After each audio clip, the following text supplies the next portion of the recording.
Hello, I am Chris Williams, and I am here with a review of Captain Marvel issue 4.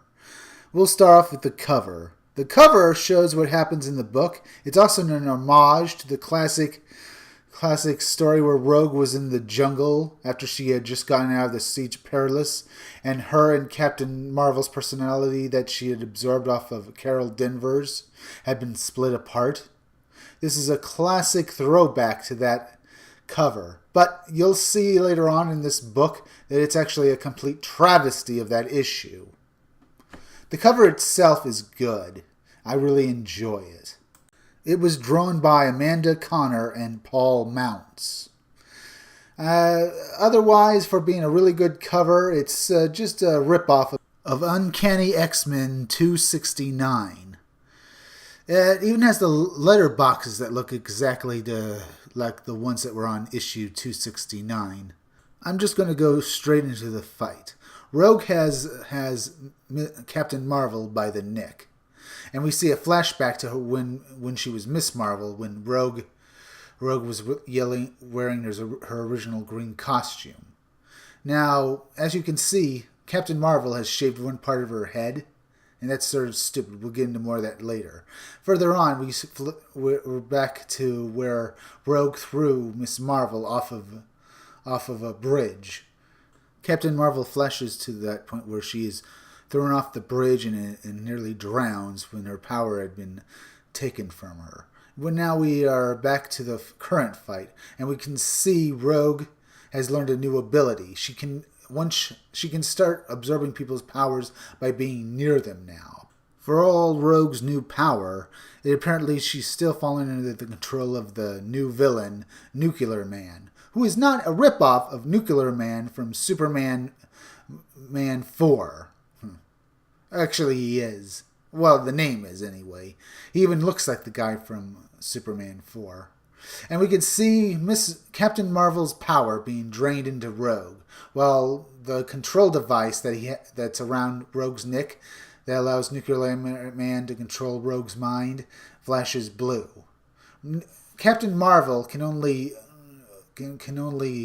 squirm in horror as she feels that she's losing herself again, that she fears that she's going to be drained into Rogue. And another thing that comes out from this issue, we learned that apparently she has memories of being inside Rogue all those years when Rogue absorbed her powers, which should be quite impossible. And we see the shaved area on Captain Marvel's head that looks like a star, like her symbol, and that is stupid.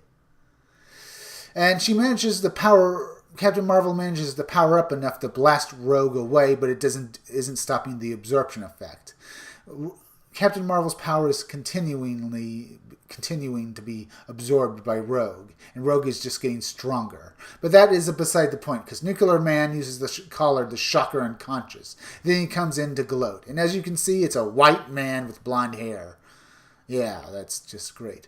Apparently, he's the ruler of a small country that exists in the Marvel Universe that looks, for some reason, very future dystopia. And you can see this; it looks stupid. He looks like a reject from a future movie where, a future cyberpunk movie where everything's bad, where it's a dystopia and the government rules over people. He gloats over Captain Marvel, and she falls unconscious because she's so weak at this point. And you can see the shaved part of her head where they shaved out a star on it, and it's just stupid. Of course, the mental illness haircut at its best. And we turn over to the rebellion. A bunch of people Captain Marvel has been championing lately. They don't really matter, and I didn't bother to learn any of their names. They're just generic people in a rebellion. The men look like SJW NPCs, and the women are all apparently strong. And apparently they also know about Rogue. I haven't been following Captain Marvel, so I have no idea who any of these characters are, or why they'd be in a rebellion in this small country that looks like a dystopian hell. It's stupid, and I hate all the guys with their feminist haircuts. Later on, Nuclear Man has Captain Marvel and Rogue fight it out in an arena. Captain Marvel punches Rogue away, but it doesn't stop the absorption effect. Captain Rogue is getting Carol Danvers' powers again, and she's coming at her like a freight train.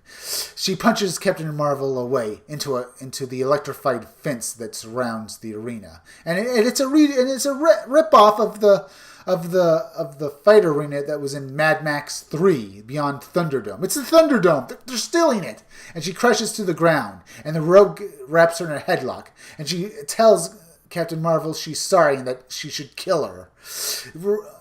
Captain Marvel figures that there's nothing really they can do but fight each other for Nuclear Man's amusement. And this is stupid, and this is bad.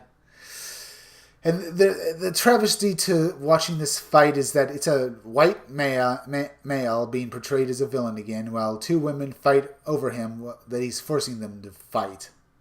It's stupid. I'm not enjoying this issue. The action is somewhat good, but that's all there is to it. Otherwise the writing is stupid and it is bad. And it goes against pre-established canon, because you'll learn a little more about that later on as we see Rogue get up from being blasted into the wall from Captain Marvel's punch.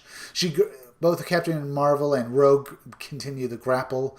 Rogue says that she'll let Captain Marvel take her mind over when she's done absorbing her, and she says that with a yes after Captain Marvel says that. Captain Marvel's plan is to let her absorb her mind and powers so that they have a fighting chance of escaping. And this is where it destroys canon. Captain Marvel should not be able to have memories of being inside Rogue. Rogue absorbs memories. She basically makes a copy of you. It isn't really you. You might lose your memories and stuff like that, but that's where it ends. She doesn't absorb you. She just copies you, taking it away from you. And she takes the powers as well. And you can see Rogue's hair is starting to turn blonde like Captain Marvel. And Captain Marvel is in control of Rogue's body, and she looks down at her own prone body. The drawing is good, and the artist here by the name of Carmen Carnero is drawing a really good artwork here, but this artwork deserves to be for a better comic book. And again, we see the shaved side of Captain Marvel's head. That is a stupid haircut. Mental illness haircut at its best, folks, and breathe it in. This is stupid. And Captain Marvel should not be able to remember being inside Rogue. I'll just stress that point again. And we come back to the rebellion as they're going to attack Nuclear Man's citadel and try to dethrone him. And they all look like rejects from a cyberpunk movie. And this is bad. People in the modern day do not dress like this. As far as I know, this is happening now. This is stupid. They are dressed like futuristic punks. This is stupid. This is bad. They could at least give them real clothing. Nuclear Man's outfit is... he just looks like he's wearing a mink coat. Trying to look all manly while wearing female furs. Ooh. I'll give him a chain, too. He has a chain around his chest just like Rogue. Rogue, or I should say Captain Marvel possessing Rogue, easily snaps the control collar, and then she powers up.